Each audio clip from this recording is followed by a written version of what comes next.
Deuteronomy chapter 1. These are the words that Moses spoke to all Israel beyond the Jordan, in the wilderness, on the plain opposite Sup, between Paran and Topel, Laban, Hazarot, and Dizahab.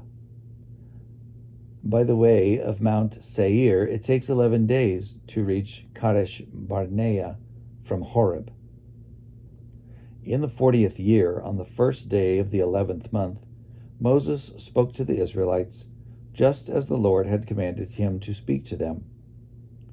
This was after he had defeated King Sihon of the Amorites, who reigned in Heshbon, and King Og of Bashan, who reigned in Ashtarot, in Edrei.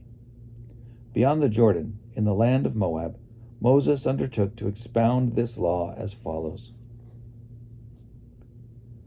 The Lord our God spoke to us at Horeb, saying, "You have stayed long enough at this mountain. Resume your journey, and go into the hill country of the Amorites, as well as into the neighboring regions, the Arabah, the hill country, the Shephelah, the Negeb, and the seacoast, the land of the Canaanites, and the Lebanon, as far as the great river, the river Euphrates. See, I have set the land before you. Go in and take possession of the land that the Lord swore to your ancestors, to Abraham, to Isaac, and to Jacob, to give to them and to their descendants after them. At that time I said to you, I am unable by myself to bear you. The Lord your God has multiplied you so that today you are as numerous as the stars of heaven. May the Lord, the God of your ancestors, increase you 1,000 times more and bless you, as he has promised you. But how can I bear the heavy burden of your disputes all by myself? Choose for each of your tribes individuals who are wise, discerning, and reputable, and I will make them your leaders." You answered me, "The plan you have proposed is a good one." So I took the leaders of your tribes, wise and reputable individuals, and installed them as leaders over you, commanders of thousands, commanders of hundreds, commanders of 50s, commanders of 10s, and officials throughout your tribes. I charged your judges at that time, give the members of your community a fair hearing, and judge rightly between one person and another, whether kin or resident alien. You must not be partial in judging. Hear out the small and the great alike. You shall not be intimidated by anyone, for the judgment is God's. Any case that is too hard for you, bring it to me and I will hear it. So I charged you at that time with all the things that you should do. Then, just as the Lord our God had ordered us, we set out from Horeb and went through all that great and terrible wilderness that you saw, on the way to the hill country of the Amorites, until we reached Kadesh Barnea. I said to you, "You have reached the hill country of the Amorites, which the Lord our God is giving us. See, the Lord your God has given the land to you. Go up, take possession, as the Lord, the God of your ancestors, has promised you. Do not fear or be dismayed."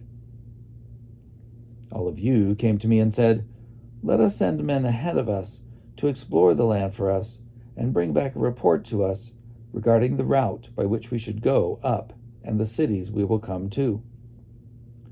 The plan seemed good to me, and I selected 12 of you, one from each tribe.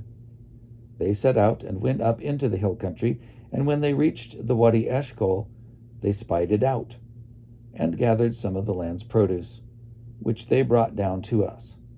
They brought back a report to us and said, "It is a good land that the Lord our God is giving us." But you were unwilling to go up. You rebelled against the command of the Lord, your God. You grumbled in your tents and said, "It is because the Lord hates us that he has brought us out of the land of Egypt to hand us over to the Amorites to destroy us. Where are we headed? Our kindred have made our hearts melt by reporting, 'The people are stronger and taller than we. The cities are large and fortified up to heaven. We actually saw there the offspring of the Anakim.'"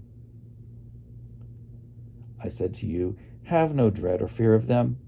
The Lord your God, who goes before you, is the one who will fight for you, just as he did for you in Egypt before your very eyes, and in the wilderness where you saw how the Lord your God carried you, just as one carries a child, all the way that you traveled until you reached this place. But in spite of this, you have no trust in the Lord your God, who goes before you on the way to seek out a place for you to camp, in fire by night and in the cloud by day, to show you the route you should take.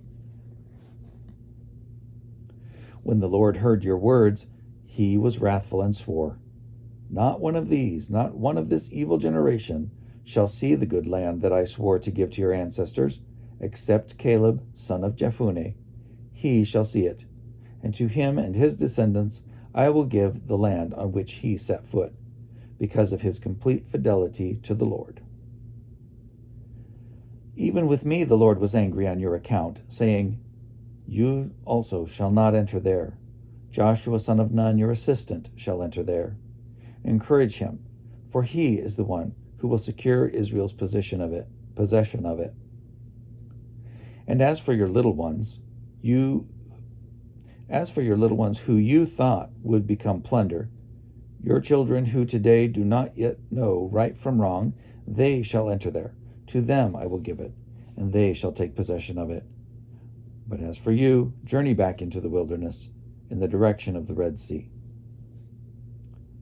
You answered me, We have sinned against the Lord. We are ready to go up and fight, just as the Lord our God commanded us.